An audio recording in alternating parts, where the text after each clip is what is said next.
మలయ మారుతాలు వీచాల్సిన శ్రీశైల పుణ్యక్షేత్రంలో నేడు మరుగుదొడ్ల దుర్వాసన భక్తులను ఉక్కిరిబిక్కిరి చేస్తోంది. పరిసరాలను పరిశుభ్రంగా ఉంచండి అంటూ వేదికలపై నీతి మాటలు చెప్పే దేవస్థానం అధికారులు క్షేత్రస్థాయిలో మాత్రం కాంట్రాక్టర్ల అక్రమాలకు ఒత్తాసు పలుకుతున్నారనే విమర్శలు వెల్లువెత్తుతున్నాయి. ముఖ్యంగా ఉగాది బ్రహ్మోత్సవాల కోసం వస్తున్నటువంటి వేలాది మంది భక్తులు కనీసం మూత్ర విసర్జన చేయడానికి కూడా వీలు లేని విధంగా మరుగుదొడ్లు అధ్వానంగా తయారయ్యాయి. 2026 ఫిబ్రవరి నుండి 2028 వరకు 678 టాయిలెట్లు, 18 బాత్రూమ్ల నిర్వహణ కోసం ఈ ప్రొక్యూర్మెంట్ ద్వారా టెండర్లు ఆహ్వానించారు. అయితే నియమ నిబంధనల ప్రకారం ఆన్లైన్లో టెండర్లు దాఖలు చేసిన వారిని కాదని అసలు ప్రక్రియలో లేని సులభ్ ఇంటర్నేషనల్ సోషల్ సర్వీస్ ఆర్గనైజేషన్కు నామినేషన్ పద్ధతిలో కేవలం 12 లక్షలకే కట్టబెట్టడం వెనక ఉన్నటువంటి భారీ కుంభకోణం దాగి ఉందనే అనుమానాలు వ్యక్తమవుతున్నాయి. పారదర్శకతను పక్కన పెట్టి కాంట్రాక్టర్లకు మేలు చేసేలా అధికారులు వ్యవహరించడంపై భక్తులు మండిపడుతున్నారు.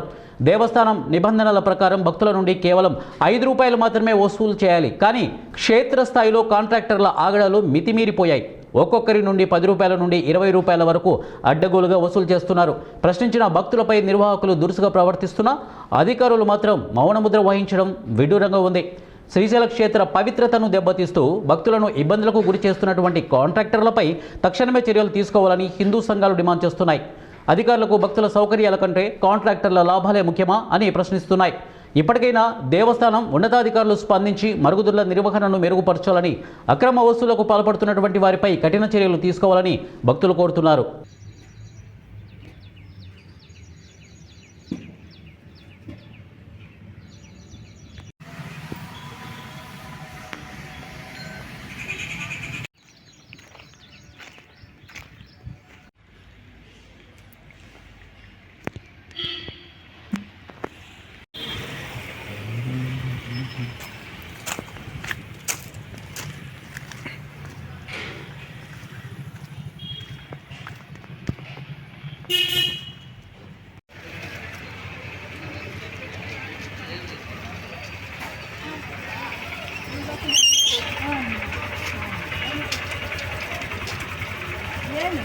ఎంత తీసుకుంటున్నారు అమ్మా స్నానానికి?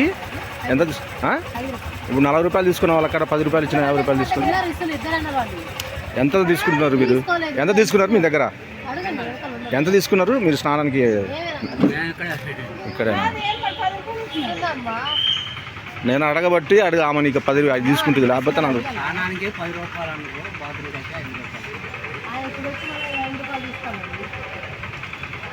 ₹20 తీసుకుంటున్నారంట కదా. ₹20